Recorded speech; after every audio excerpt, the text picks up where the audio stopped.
N'oublie pas de t'abonner à la chaîne YouTube Togolais News. Radio à vous l'été, la voix de la résistance du peuple togolais. La voix du peuple, une émission réalisée et présentée par Sylvain Amos et ses collaborateurs dans la diaspora et dans plusieurs villes du Togo. La voix du peuple. Fidèles auditeurs et auditrices de radio, à vous l'été, la voix de la résistance du peuple togolais. Bonjour à vous toutes et à vous tous. Nous sommes en direct dans votre émission La Voix du Peuple depuis Lomé, la capitale togolaise, où nous recevons pour vous ce matin l'ancien député, mais il garde toujours le titre honorable, Ouro Akpo Tchaniao. Il est de l'ANC. Avec lui, nous allons évoquer la vie après l'Assemblée nationale. Est-ce un regret aujourd'hui de ne pas être à l'Assemblée nationale comme le laissent entendre certains commentateurs? Nous allons en parler. Nous allons également parler de la délocalisation, s'il faut l'appeler ainsi, du Conseil des ministres à Tablibo, une ville qui illustre parfaitement l'injustice sociale, puisque c'est dans cette ville qu'il y a des cimenteries et c'est dans cette ville également qu'il y a des maisons construites avec la terre battue. Nous allons donc évoquer ce sujet et revenir interroger quant à l'Assemblée nationale environ 2 mois après les élections législatives du 20 décembre. Rien ne filtre. Qu'est-ce qui bloque aujourd'hui cette Assemblée à évoluer vers les réformes tant souhaitées, entre autres sujets donc, voir s'il faut également, si le temps le permet, parler du quotidien du Togolais après donc les fêtes de fin d'année. Voilà un peu les sujets que nous allons évoquer dans cet entretien que j'ai l'honneur, votre humble serviteur Rodrigue Aego, de conduire, et notre invité rapidement, l'honorable Ouro Akpo Tchaniao. C'est de lui qu'il s'agit. Bonjour honorable. Bonjour Rodrigue, bonjour à tous les auditeurs et auditrices de Radio à vous l'été. Et c'est vraiment un honneur et un plaisir pour moi d'être votre interlocuteur ce matin, et je tiens sincèrement à vous exprimer ma reconnaissance par rapport au travail que vous abattez. Je sais que aujourd'hui dans les landerneaux journalistiques togolais, vous faites partie d'une référence. On peut vous citer en tout cas au bout des doigts. C'est un travail très difficile par rapport à la situation politique, par rapport au positionnement des idées et autres. Vraiment, je tiens à vous féliciter, à vous remercier, tout comme vos camarades qui sont dans les mêmes conditions. Merci donc à vous aussi, honorable. Comme on le dit chez les Ivoiriens, on dirait que vous pétez la forme alors que vous n'êtes plus à l'Assemblée nationale. Non, bon, vous savez, l'Assemblée nationale, nous étions en mission, on est allé faire un travail. Et aujourd'hui, nous sommes à la maison. Je vous assure que, avant même d'être à l'Assemblée nationale, on n'était pas en enfer. C'est vrai que quand on est revenu de l'Assemblée nationale, on n'est pas au paradis non plus. Mais nous avions d'abord, avant d'arriver à l'Assemblée nationale, on avait une vie. Et c'est cette vie-là qui continue. Parmi nous, il y avait des fonctionnaires, des agents de la fonction publique qui sont retournés à leur ancien poste. Il y a des gens qui étaient dans la profession libérale. Il y a des avocats, il y a en tout cas des magistrats ou c'est pas des avocats qui sont retournés à leur activité. Donc on vivait avant d'être à l'Assemblée nationale et on est revenu faire ce qu'on faisait et on continue la lutte parce que pour nous l'essentiel ce n'est pas d'être à l'Assemblée nationale. Vous vous rappelez une intervention de M. Patrick Lawson, c'était sur Radio Victoire, il disait que s'il faut aller à l'Assemblée nationale, occuper les places et agir dans les mêmes conditions que nous avions vécues depuis 2007, ce n'est pas la peine. Parce que vous ne pouvez pas vous imaginer la vie des députés de la minorité à l'Assemblée nationale. Je vous dis que les 6 ans que nous avions passés tout dernièrement à l'Assemblée nationale, pour moi, c'était un enfer. C'était un enfer parce que vous ne pouvez pas imaginer. Chaque fois, je prends mon cas, puisque je suis le vice-président de la Commission des finances, et chaque fois que les ministres passent pour défendre leur budget, et chaque fois que nous découvrons tout ce qui se passe comme énormité dans les budgets, et à la fin, lorsqu'à l'adoption, nous voyons nos collègues de UNIR voter et sourire tout en se déchirant la mâchoire, mais ça me fait mal. Il arrive d'un moment où je reviens, après l'adoption du budget à l'Assemblée nationale, je passe 3 jours dans ma chambre sans sortir. On a comme l'impression que quelqu'un qui prend la hache pour se couper lui-même, pour se taillarder les pieds. C'est ce qui s'est passé pendant les 6 années que nous avions vécues à l'Assemblée nationale. Vous ne pouvez pas imaginer le malheur que nous vivons en tant que minorité, sans marge de manœuvre pour influencer la gouvernance quotidienne, sans influencer le fonctionnement des institutions, sans influencer le caractère idéologique que nous avions exprimé pour être députés à l'Assemblée nationale. C'est vraiment difficile pour nous. Donc, et Patrick Lawson avait dit pratiquement tout ce que nous tous on pensait. S'il faut aller à l'Assemblée nationale et être encore dans la minorité sans aucune capacité d'agir, ce n'est pas la peine. Il fallait faire en sorte que tous les moyens soient mis à la disposition de tous les Togolais dans l'équité, dans la transparence et la répartition des sièges sur le plan national d'une manière équitable pour qu'on aille à ces élections, pour que réellement la volonté du peuple qui s'exprime dans les urnes soit traduite dans la réalité à l'Assemblée nationale. Malheureusement, ce qui n'était pas le cas, et il fallait quand même refuser d'aller dans cette posture-là. Et c'est ce qui s'est passé. Alors aujourd'hui, quoi qu'on dise, les émoluments, les avantages, les privilèges, vous n'en avez plus. Est-ce un regret? Est-ce un regret de n'avoir pas participé à ce rendez-vous du 20 décembre? J'ai du mal à l'appeler élection législative, au fait. Non, vous avez parlé des émoluments, des avantages, des privilèges. Mais les privilèges, chacun peut se les construire. Hein?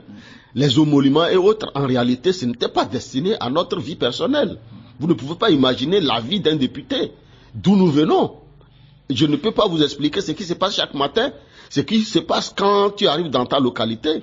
Tu deviens pratiquement le sponsor et en tout cas l'homme à tout faire. Vous ne pouvez pas imaginer ce qui se passe dans la vie d'un député que nous sommes surtout dans nos localités où la pauvreté est à fleur de peau.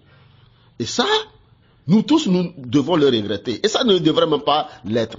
Parce que si la répartition de la richesse était faite dans le respect des règles de l'orthodoxie financière, mais ce pays a de l'argent, il y a de la richesse, les ressources sont là. Mais malheureusement, ceux qui sont à la tête de ce pays ont endetté ce pays à un niveau où nous sommes étranglés. Toutes les entreprises aujourd'hui sont étranglées et elles ne sont plus compétitives. Figurez-vous que parmi toutes les entreprises togolaises, une seule entreprise est compétitive sur le marché du Nigeria. C'est la société Sototol. À part Sototol, aucune société togolaise n'est compétitive sur le marché du Nigeria. Et ça doit nous faire réfléchir. Nous avions vécu le malheur de constater que depuis 2014 jusqu'à 2018, la dette publique du Togo a explosé. Quand on était à l'Assemblée nationale en 2013, puisque nous avions été votés, c'était en août 2013, nous avions étudié le premier budget. C'était en décembre 2013. Nous avions constaté que la dette publique du Togo était de 1036 milliards. 1036 milliards alors que le PPTE a été réalisé en 2010. C'était en octobre 2010 qui a été validé en décembre 2010 avec une réduction de plus de 80% de la dette publique qui est passée de 1244 milliards en 2010 à pratiquement 700 milliards, 760 milliards grâce au PPTE. Donc en 2010, la dette publique du Togo avait été ramenée à 760 milliards. Mais comment on est passé de 2010 à 2013 à 1036 milliards et aujourd'hui on se retrouve avec 2200 milliards, soit 71% du PIB. Comment ce pays-là a été géré? Et nous avions alerté depuis 2014 que la manière dont le pays est géré, nous allons aller à la banqueroute en 2018. Je l'ai dit sur plusieurs radios. Et nous sommes là. Aujourd'hui, nous sommes à plus de 110% la dette publique est au-delà de 110% du PIB. ce qui aide à dépasser le plafond au niveau de l'UEMOA. Nous avions constaté et nous avions dit que la politique, la stratégie politique du RPT UNIR qui était autour de la SCAP était pour nous une arnaque politico-économique. C'était des détournements bien organisés. Et nous avions dit, parce que le financement des travaux publics, on dit que c'est un préfinancement. Tous ces préfinancements ont été constatés, mais les réalisations n'ont pas suivi. Prenez toutes les routes qui ont été financées. Chaque année, l'État finançait à concurrence de plus de 400 milliards chaque année. Mais 400 milliards pendant 5 ans, on devrait retrouver ce pays-là, le plus beau pays de la CEDEAO. Mais qu'est-ce que nous avions constaté? C'est que toutes les routes qui ont été financées, je prends le contournement d'Alédio, a été financé 2 fois. Quand nous avions posé la question aux Chinois, le Chinois a dit, mais petit argent, petite route. Grand argent, grande route. Ça veut dire que on nous a dit que c'est 17 milliards, mais en réalité, c'est au-delà des 17 milliards qui a été débloqué. Reprenez l'aérogare de Lomé. On nous a dit que c'était 75 milliards. Mais quand on a fini, on s'est rendu compte que c'est au-delà de 100 milliards. Mais la même année, la SALT était pratiquement en déficit. Parce qu'on nous a dit que tout le matériel roulant, l'année-là, a été remplacé. Figurez-vous que c'est quand on a nommé le directeur de la SALT qu'il est allé se former. Quand on le nomme directeur de la SALT, il s'en va pour se former, pour revenir. Et le temps de revenir, c'est que tout a été déjà détruit. Voilà comment ce pays est géré. Et la dette a explosé. Je vous parle de 2014. On était à 1036 milliards. En 2015, on est allé à 1300 milliards. Et c'était en exponentiel. Donc le pays a été vraiment mis dans une situation exsangue. Et aujourd'hui, nous avions un ministre de l'économie et des finances qui a une capacité énorme de collecte de fonds sur le marché international, parce que c'est un monétariste. Mais est-ce que tous les emprunts, on est obligé d'aller emprunter tous les jours? Lorsqu'il s'agissait du programme Soukouk Togo 2016, ils étaient allés au niveau de la BID emprunter plus de 153 milliards pour venir payer les dettes qui ont été réalisées de 2014, 2015, 2016, alors qu'on n'a pas vu les réalisations. Nous avions attiré son attention. Mais vous allez emprunter l'argent pour venir payer des dettes sans que les responsabilités de ceux-là qui ont endetté ce pays ne soient dégagées. Nous avions vu des ministres qui ont eu le culot de venir nous dire à l'Assemblée nationale que l'argent qui a été débloqué, 26 milliards pour faire la route Lomé-Vaughan-Enfoin, a été détourné pour aller acheter des machines. Ça, c'est un détournement de fonds publics. Mais ce ministre est resté pendant plus de 2 ans après, à son poste. On nous a dit que la construction du 3e quai, au départ, ça a coûté 350 milliards, c'est ce qu'on nous avait dit le jour de l'inauguration. Mais lorsque l'affaire Bolloré a éclaté, que nous avions convoqué le ministre, il dit que ce n'est plus 350 milliards, c'est 150 milliards. Vous savez pourquoi? Parce qu'ils savent que désormais, l'affaire étant en justice en France, le pot taureau sera découvert. Donc, à partir de cet instant, on nous dit que ce n'est plus 350 milliards et que ce n'est plus 35 ans.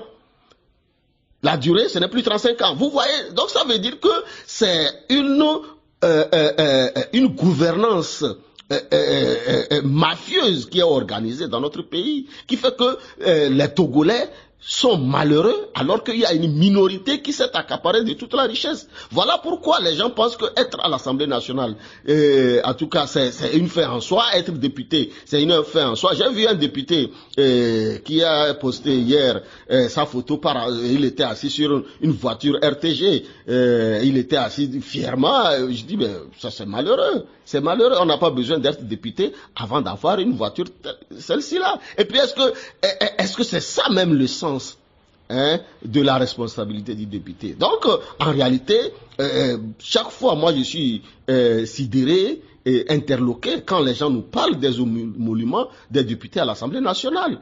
En réalité, mais le député togolais est le moins payé de la sous-région, le moins payé, avec tous les problèmes et les tracasseries. Mais malheureusement, le député togolais en tout cas, pour ce qui concerne les députés de la minorité que nous étions, on avait beaucoup de responsabilités. Mais notre vie, chaque jour pour nous, c'était une vie. Parce que le fait de dénoncer tous les ministres qui passent, quand on découvre ce qui se passe et on dénonce, vous ne pouvez pas vous imaginer ce qu'ils préparent contre nous. Mais malheureusement, les gens ne voient pas ce côté-là. Donc, c'est vrai que nous étions à l'Assemblée nationale. C'était par rapport à la perception et à la culture togolaise. C'est comme si on était au paradis. Maintenant qu'on n'est plus à l'Assemblée nationale, mais les gens pensent que nous sommes en enfer. Non, nous ne sommes pas en enfer.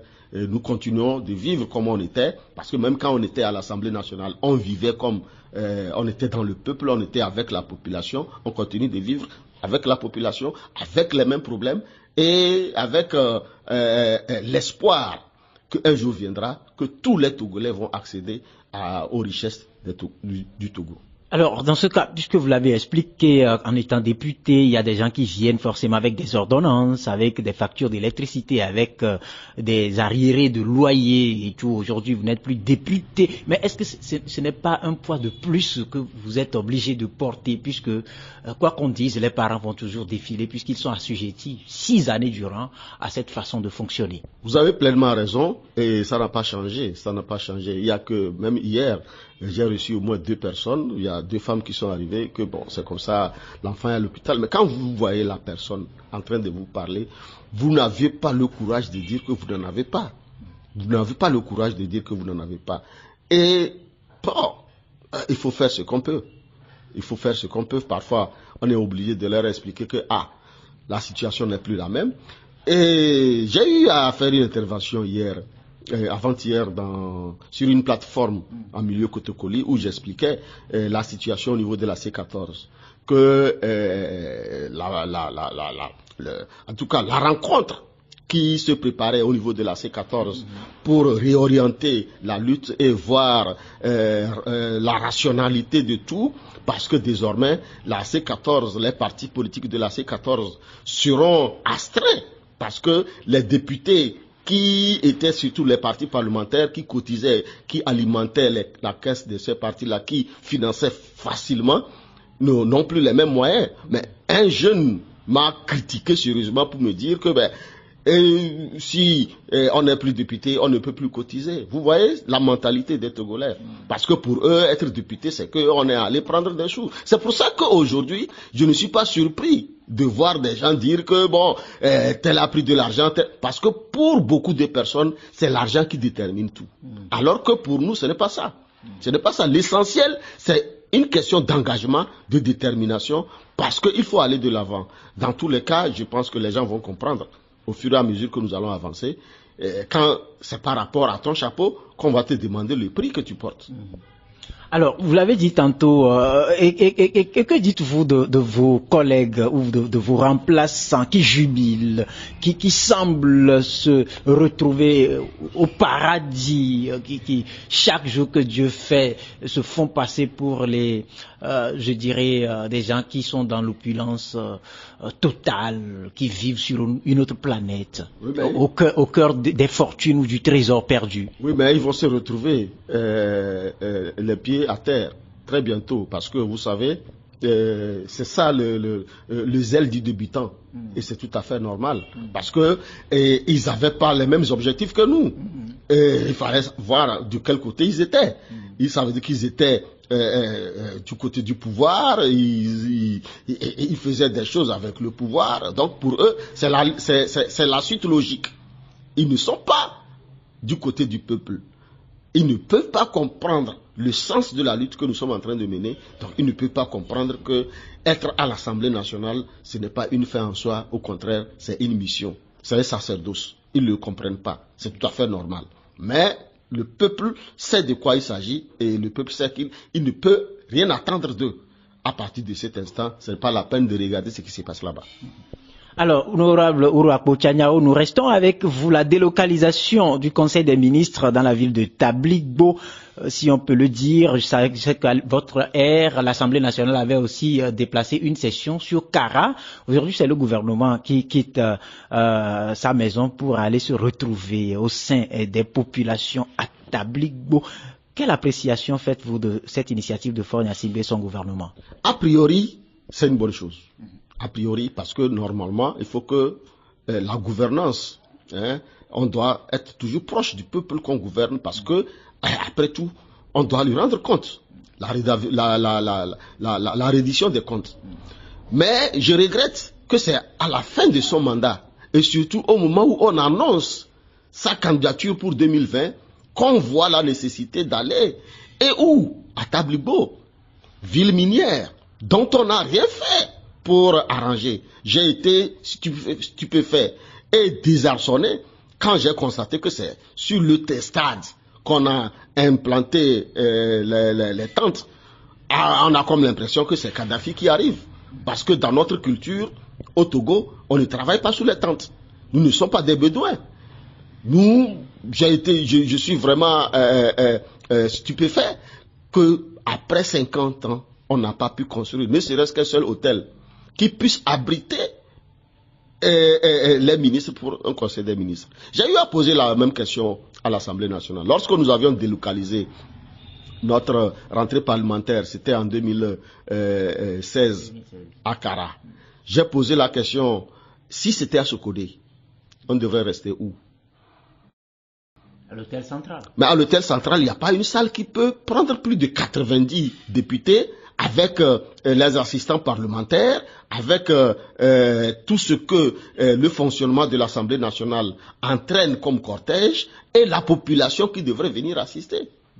Non, l'hôtel central, je connais la salle de l'hôtel central. Elle ne peut pas prendre plus de 150 personnes. Mais c'est ça. Moi aussi, je l'ai dit tantôt. Je me suis dit que, mais qu'est-ce qu'on a fait? Au moins dans nos villes, il devrait y avoir des gymnases. Imagine-toi aujourd'hui, s'il y a une catastrophe naturelle dans une ville, où est-ce qu'on va loger la population? Il n'y a pas. Il n'y a pas. On est obligé de les amener au stade. Avec tout ce qu'il y a, il n'y a pas de courant d'eau, il n'y a pas d'électricité, il n'y a pas de réfectoire, il n'y a pas ce qu'il faut pour permettre aux hommes en tout cas, de s'épanouir un peu en attendant de corriger la situation. Donc voilà, ça veut dire qu'on n'a pas eu une vision du développement du pays. On n'a pas eu une vision. Au contraire, on était là d'une manière oligarchique, avec la terminologie enrichissez-vous vous-même. C'est ce que nous avions constaté pendant les 6 ans que nous sommes passés à l'Assemblée nationale. Nous nous sommes rendus compte que les gens étaient au pouvoir, rien que pour s'enrichir, et s'enrichir, et s'enrichir, et s'enrichir. C'est de ça qu'il s'agit. Je me rappelle, lorsqu'on étudiait la proposition de loi de l'opposition, c'était en 2016, sur les réformes, le député Kissi s'est battu pour qu'on fasse la réforme de l'article 38 de la Constitution en introduisant une charte de répartition des richesses. Mais les députés UNIR se sont opposés parce qu'aujourd'hui, rien n'oblige le gouvernement à répartir d'une manière équitable les richesses du pays. On s'est battu sur cet article-là pendant toute la journée pour la modification de l'article 38 pour permettre ou obliger les gouvernants à répartir d'une manière équitable les richesses nationales et encore moins les originaires des zones minières. On ne peut pas venir creuser des trous, empêcher ces gens-là d'avoir des zones leur permettant de faire l'agriculture et les rendre malades d'ailleurs, sans pouvoir apporter la contrepartie pour leur permettre de survivre. C'est la zone dans les Hautoué. Moi, la première fois que je suis allé à Hautoué, mais j'ai coulé les larmes. On ne peut pas gérer un pays de la sorte. Donc, je me dis que c'est une moquerie, une façon de se moquer des gens, en se déplaçant de cette façon-là. C'est hier nuit, paraît-il, qu'on a mis des lampadaires autour du stade. C'est hier nuit qu'on a mis les catapillars pour racler mais on se moque de qui? Soyons sérieux. Donc moi je me dis que ce gouvernement, il ne faut rien attendre de lui. Il n'est là que pour se moquer de son peuple. Alors, que répondez-vous à ceux qui pensent que la délocalisation du Conseil des ministres à Tabligbo va renforcer un peu l'économie des populations, ça va apporter un peu de sourire aux lèvres? Ça veut dire qu'on ne sait pas ce que c'est que l'économie. Imaginez des gens qui vont quitter ce matin 7 heures pour arriver à Tabligbo à 10 heures. C'est comme s'ils sont allés à un funérail. n'est-ce pas? Ils se retrouvent sous les tentes là-bas, ils parlent, ils sortent et puis on a rassemblé les élèves et les enseignants pour les applaudir, ils remontent dans leur véhicule, ils dégagent la poussière pour partir. Comment ça va changer l'économie? Si on sait ce que c'est que l'économie, vous n'aviez rien même à les vendre. Est-ce qu'il y a une organisation des artisans pour fabriquer ne serait-ce que les trucs de notre culture? Il n'y en a pas. Ça n'a jamais été organisé. Je sais que le ministère de l'artisanat n'a qu'à nous dire ce qu'il y a comme artisanat au Togo dans nos localités, en dehors de ce qui se passe à Lomé, quand il y a les touristes. Donc, celui qui l'a dit, ça veut dire qu'il ne sait pas ce que c'est que l'économie du pays. Honorable Ouro Akpo Tchaniao, 2 mois environ après le 20 décembre, le peuple a les regards braqués sur l'Assemblée nationale, parlant donc de la question, l'épineuse question des réformes. Jusque-là, rien ne filtre. Qu'est-ce qui, selon vous, bloque aujourd'hui l'Assemblée à rapidement évacuer la question des réformes? Ce qui bloque l'Assemblée, c'est Faure Gnassingbé lui-même. Nous avions dit et nous l'avions répété que le vrai problème du Togo, c'est Faure Gnassingbé et la solution, c'est Faure Gnassingbé. Rappelez-vous l'interview qu'a accordé le président ghanéen quand il était à Washington lors du sommet de l'ONU. Il avait dit que le vrai problème du Togo, c'est la question de la limitation des mandats et la candidature de M. Faure Gnassingbé. Si on arrive à régler la limitation des mandats avec la candidature de Faure Gnassingbé, tous les problèmes sont résolus. Mais aujourd'hui, on nous annonce déjà que Faure Gnassingbé sera candidat en 2020. Ça veut dire que les réformes prévues n'auront aucun sens. Alors, ça veut dire que pour eux, ils ont gagné les élections, ils ont eu le satisfecit de la CEDEAO, c'est fini. On leur a donné le blanc-seing de conduire le pays comme ils veulent et de matraquer la population et de tuer les gens à Sokodé, à Gouin d'une manière impunie, que les officiers peuvent sortir avec les armes, tuer sans que personne ne les interpelle. Aujourd'hui, nous sommes dans cette situation-là. Donc il ne faut rien attendre de l'Assemblée nationale aujourd'hui parce que celui qui dirige tout, celui qui organise tout, n'a aucun intérêt à ce qu'il y ait des réformes à l'Assemblée nationale. Alors, nous sommes pratiquement à la veille, on va dire, des élections présidentielles, puisque l'année 2019 est une année, on va dire, une année transitoire entre 2018 et 2020. Comment les préparatifs se font? D'ailleurs, selon vous, quel doit être le comportement de l'opposition, la vraie opposition, à ce rendez-vous de 2020? Bon, je ne voudrais pas mettre la charrue avant les bœufs. Et il y a une rencontre au niveau de la C14 qui se prépare. C'est vrai qu'il y a des petites difficultés. Il y a l'un des acteurs majeurs qui n'est pas sur le territoire. Je voudrais parler de Maître Agbouibo, n'est pas sur le territoire. Donc cette rencontre a été reportée. Et je pense que dès son retour, il y aura quand même des discussions internes au niveau de la C14 et des objectifs seront fixés avec des priorités et des orientations. Et à partir de cet instant, nous verrons ce qui va se passer. Pour le moment, tous les partis politiques de la C14 sont en train, chacun à son niveau, de s'organiser. Je ne voudrais rien dire à propos de ça parce que le là sera donné au niveau de la C14. Donc, tout le monde est conscient de la situation et on verra ce qui va se passer. Et selon vous, la coalition doit-elle participer aux élections locales qui sont annoncées? Je ne peux pas répondre pour le moment, je dis que les partis politiques de la C14 vont se retrouver, ils vont réfléchir, il y aura une rencontre. Hein. En tout cas, les préparatifs sont déjà là. Les gens ont déjà tout préparé, tout prévu, ils sont en train de réfléchir. Et des discussions sont actuellement en cours. Et quand le moment va venir, ils nous diront ce qu'il faut. Une dernière question, vous-même l'avez souligné, qu'il y aurait des difficultés au niveau de la coalition. Est-ce un problème de personne? Non, ce n'est pas un problème de personne, mais c'est un problème d'orientation et de vision. Et c'est très important parce que nous sommes partis en 2017 pour un objectif. Cet objectif n'est pas atteint. Et nous avions été surpris par le comportement de la CEDEAO qui nous a plutôt ligoté et nous a offert gratuitement au pouvoir.